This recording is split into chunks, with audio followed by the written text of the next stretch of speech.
2020 was a year that transformed education forever. For the first time in the history of the world, schools across the globe remained closed, and a majority of parents and children struggled with the new norm of online learning. While parents complained about their increased workload, children were unable to focus and lacked the time for recreational activities. But there were, however, a few parents and children who transformed this challenge into a new opportunity for growth and development. Let's take a look at some of their stories and learn what they did differently. For those who are troubled, for those for whom family is everything, for those who seek guidance on family matters, and for those for whom family matters. Here in Atmadarshan, we bring to you Atmadarshan's YouTube FM, Family Matters. Our first story is one that's going to melt your heart. It's about 4-year-old Aanya, who, like most children her age, was having a very tough time focusing on the screen. That's when her mom Pooja came up with a brilliant idea of recording Aanya while she learned her alphabet and numbers and uploading these videos on YouTube. That got Aanya really excited, and she started learning and performing her lessons very well. And when her YouTube videos started getting compliments from their friends and family, it even boosted her confidence, and she inspired other children her age to learn better as well. Today she has her own YouTube channel, and her story of learning and growth continues.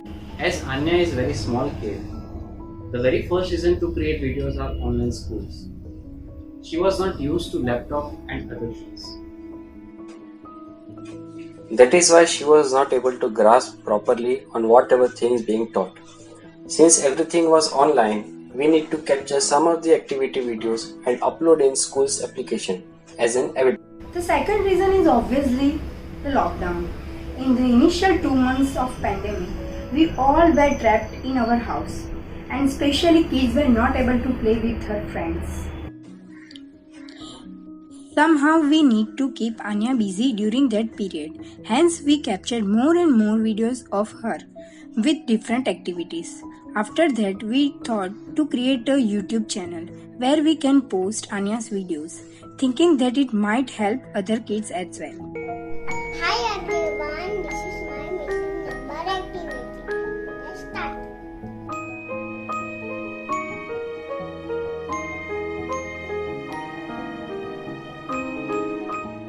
Our next story is that of Jennifer and her 11-year-old daughter Trinity.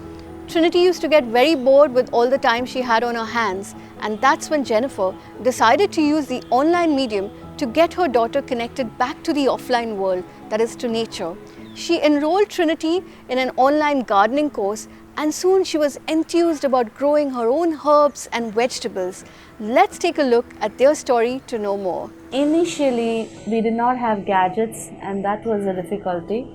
But later on, she could not meet her friends or her cousins, and she was stuck at home with all elders, and it was getting very, very boring. What I liked about the online gardening was I thought it will be live online classes like the other online classes I go for, but then they sent videos of what I should do, and I had to send videos of what I did to them, and the host taught us like one quality of a farmer every day. My songs didn't grow the entire time, and I waited and I waited and I waited, and then finally, like before the last 3 days or something like that, it grew, and I was very happy. And that was also only one sprout, and now it's grown into like a very big plant, which I was very happy about, and I eat it in my omelette. The third story is about Preethi and her 12-year-old son Adi. Adi struggled a lot with online learning initially and complained that he didn't have enough time for recreation. That's when Preethi realized that he was actually missing something, a structure or a timetable to the day.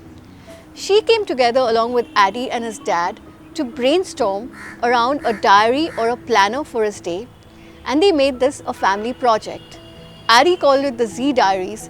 They got together a binder, some colorful rings and timesheets, and soon he started planning his day by the hour.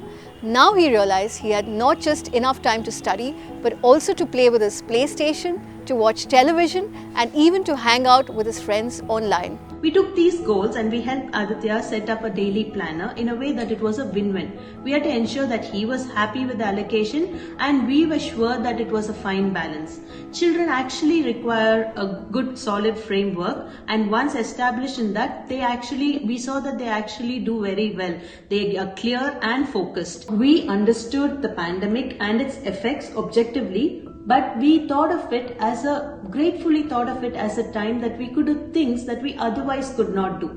So this positivity and the gratitude that runs in our veins was picked up by our children as well. Initially, when online classes started, I was backlogging a lot in my homework. So one day, I thought I could create a planner to stop my homework backlog. And that's exactly what I did. And in no time, my backlog was gone. And I was up to date in all my homework and tests. So with schools yet to open, we do know that online education is here to stay, at least for the timing. So what can we take away from these stories and incorporate into our own child's learning journey back home? Number 1, how to use the online medium to motivate them to perform and record, upload and share their stories of learning online. Number 2, how to use the online medium to help them connect more with the offline world like nature. And number 3, how to give their online learning journey a structure and how to make it a family project. We hope that these simple tips will make a big difference in your child's learning journey and help your family bond together over online. And with that, we wish you all a very happy learning journey.